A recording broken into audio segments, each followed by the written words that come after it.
Renegade Health Show, and today is part 2 of the interview with Dr. Robert Young. Today he's going to be talking about mushrooms, algae, and fermented foods in his own opinion.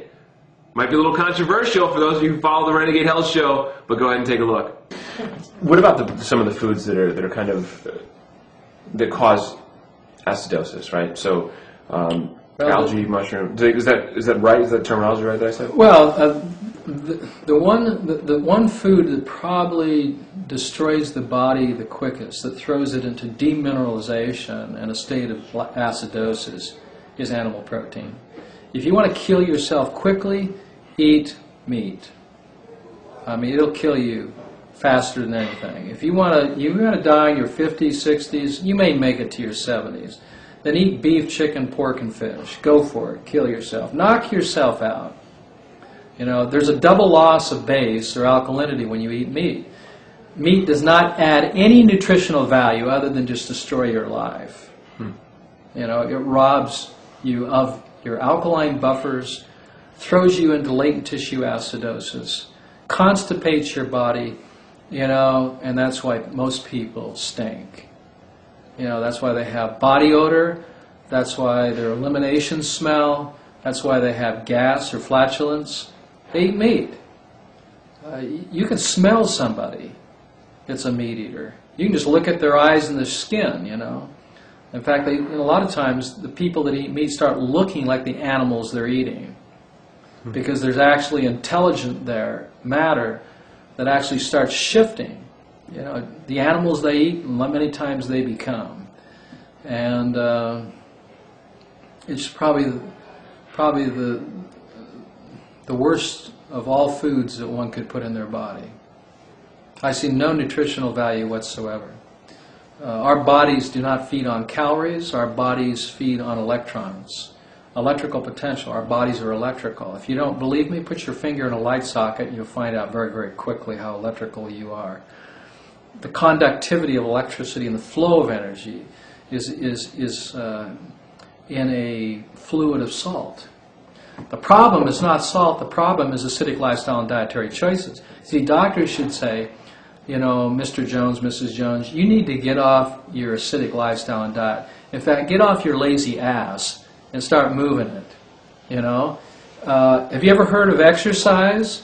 You know, maybe exercise and eating more green foods and drinking more green drinks and discontinuing acidic foods, you know, instead of prescribing some sort of, you know, magic pill, some pharmaceutical drug that's going to, you know, make the difference. And it doesn't make the difference. It just creates a whole other host of symptomologies. But, you know, that's the business that they're in. They're in the business of disease. I'm in the business of health. And we do not need more health care, we need more health education. We do not need more medication, we need more education, empowerment to the people. We need to teach people how to maintain the alkaline design of their bodies. And you cannot do that with meat. You cannot do that with chicken, you cannot do that with pork, you cannot do that with fish, you cannot do that with any animal flesh. Proteins in general are harmful to the body and should be eliminated. The diet that I recommend is basically a low or no protein diet. Now, there are proteins in vegetables and fruit, but they're very, very insignificant. Very insignificant. Because the body doesn't build muscle or bone with protein. It builds it with blood, and blood is built out of light.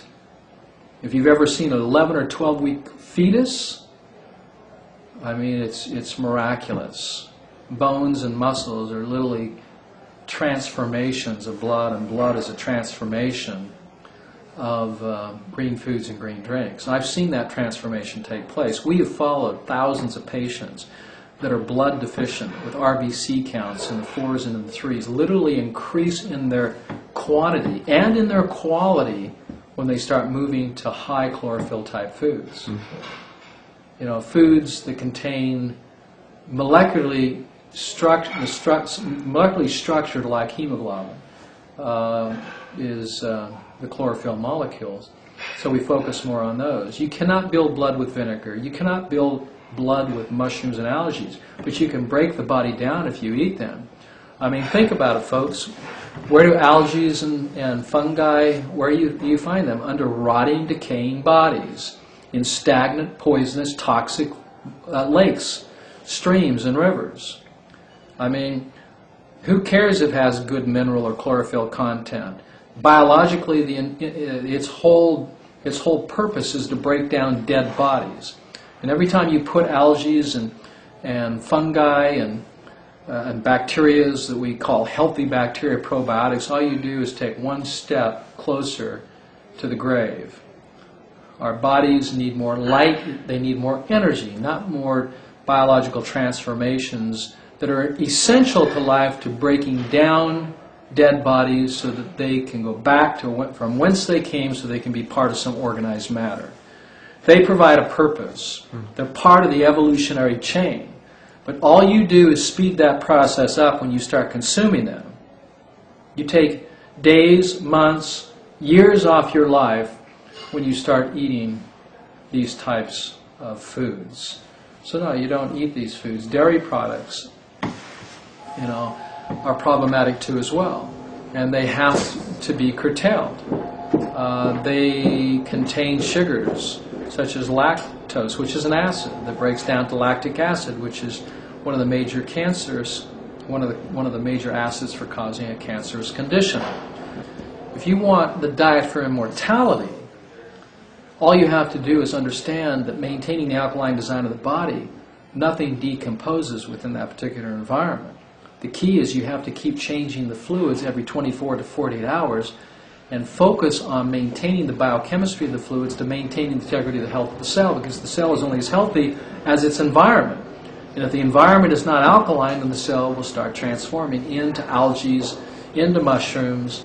So it doesn't make logical sense. And when you look at an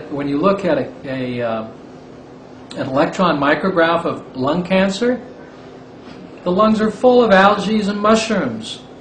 That's what the tissues look like. They look like under the sea, at Disneyland, when you see all these carbuncles and algae and fungi, and that's what the lungs look like as they decompose. But these are just the evolutionary forms of decaying matter. Okay, your question of the day is this. What are your thoughts on this particular post? Go ahead and post it down below. This is Kevin Gianni from the Renegade Health Show. Together we can change the health of the world, one show at a time.